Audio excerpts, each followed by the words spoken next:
Hi అండి. ఎలా ఉన్నారు? అందరూ బాగున్నారా? నేనైతే మా పిల్లల కోసము ఇంట్లో స్నాక్స్ ఏం లేదని చెప్పేసి నేను అప్పటికప్పుడే స్నాక్స్ చేశానండి. నేనైతే ఇదే ఫస్ట్ టైం అండి. మరి మీరు ఎప్పుడైనా చేశారో లేదో నాకైతే తెలియదండి. నేనైతే సొరకాయతో పకోడీ చేద్దాం అనుకుంటున్నాను. అయితే ఆ సొరకాయ పకోడీ ముందలగా తోలు తీసుకొని తర్వాత అదిగోనండి చూపిస్తున్నాను మీకు వీడియో క్లారిటీగా. నా వీడియో అయితే ముందు స్కిప్ చేయకుండా చూడండి. నా వీడియో పూర్తిగా అర్థమవుతుంది, ఇంకొకరికి షేర్ అవుతుందండి.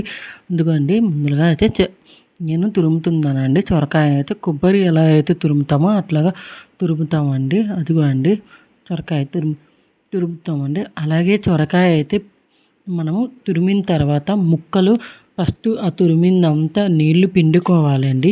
పిండేసి ఒక గిన్నెలో వేసుకున్నానండి. నేనైతే ఒక గిన్నెలో వేసుకొని ఆ సొరకాయ పిండి నీళ్లు కూడా మనం శనగపిండిలో వేసుకోవచ్చండి. మామూలు వాటర్ కాకుండా సొరకాయ పిండి నీళ్లు వేసుకోవచ్చండి. అదిగోండి సొరకాయలో కావాల్సిన ఉల్లిపాయ, పచ్చిమిర్చి, అలాగే జీలకర్ర, ఉప్పు వేసుకోవచ్చండి. కారం అయితే వేయలేదు. నేను అందరూ వేసుకోవచ్చు, కాకపోతే మంట కావాలనుకున్న వాళ్ళు కొంతమంది వేసుకోవచ్చు. నేనైతే వేసుకోలేదండి, పిల్లల కోసం కదా అందుకని చెప్పేసి వేసుకోలేదండి. అదిగో అండి నేనైతే అదిగో సొరకాయ నీళ్ళు కూడా పోసుకొని కలుపుకుంటున్నానండి శనగపిండితో. ఇవ్వండి ఉప్పు కూడా వేసుకున్నాను, జీలకర్ర కూడా వేసుకున్నాను. ఇదిగోండి నూనె కూడా కాగబెట్టుకొని అదిగోని బాండి పెట్టుకొని వేసుకుంటున్నాను. అదిగోండి పకోడీ వేస్తున్నాను చూడండి.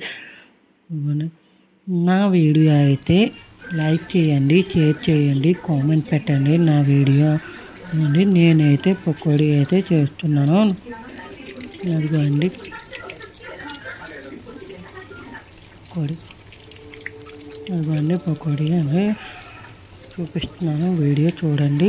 మీరైతే నా వీడియో స్కిప్ చేయకుండా చూడండి. అదిగోండి పకోడీ తిన్నానండి. ముక్క తింటే సూపర్గా ఉందండి. నా వీడియో లైక్ చేయండి, షేర్ చేయండి. బాయ్ అండి. కామెంట్